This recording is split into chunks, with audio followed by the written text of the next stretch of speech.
लेकिन हमको आज़ादी नहीं मिले। जब हम लोग निजाम सरकार के नीचे रहा था तब वल्लभ भाई पटेल जी ने नेहरू जी के नेतृत्व में हमें आज़ादी दिलवाए। इसीलिए जो गुजराती जनता को परिवार रिश्ता है वल्लभ भाई पटेल जी से, मगर तेलंगाना 4 करोड़ जनता को दिल का रिश्ता है वल्लभ भाई पटेल से। हमको जो आज़ादी दिलाया वो वल्लभ भाई पटेल जी ने, इसीलिए और तेलंगाना राज्य ने दिए। श्रीमती सोनिया जी ने हमारे तेलंगाना राज्य ने बनाया। इसीलिए आज वल्लभ भाई पटेल जी के जो धरती से सोनिया जी के नेतृत्व में हम लोग भारतीय जनता पार्टी को तेलंगाना में कदम रखने नहीं देंगे। भारतीय जनता पार्टी को हम रोकेंगे तेलंगाना में। हर किस उन लोगों को माफ नहीं करने वाले हैं।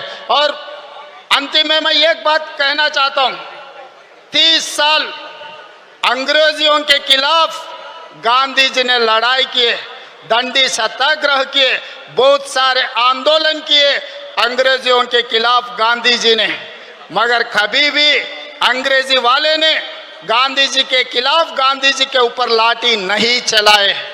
मगर आज़ादी मिलने के बाद गाडसे के परिवार गांधी जी को 6 महीने भी बर्दाश्त नहीं किए। आज़ादी मिलते ही गाडसे परिवार ने, मोदी जी परिवार ने गांधी के ऊपर गोली चलाए, गांधी के हत्या किए। अंग्रेजों से भी ये बीजेपी वाले बहुत खतरे के लोग हैं। इसीलिए अंग्रेजी वालों को जैसा भगाया इस देश से, अभी बीजेपी को भी वैसे ही हराना है। हम लोग सब मिलकर राहुल जी के नेतृत्व में मोदी के खिलाफ आने वाले दिनों में हम सब मिलकर मोदी के खिलाफ लड़ने के लिए तैयार हो जाना है। हम लोग यहाँ से उम्मीद लेकर जा रहे, यहाँ से आदेश लेकर जा रहे।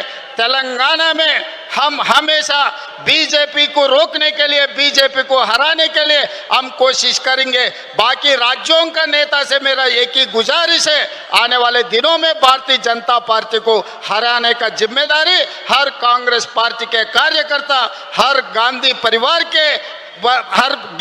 परिवार सब ने ये वादा लेकर यहाँ से निकलना है। धन्यवाद मित्रों।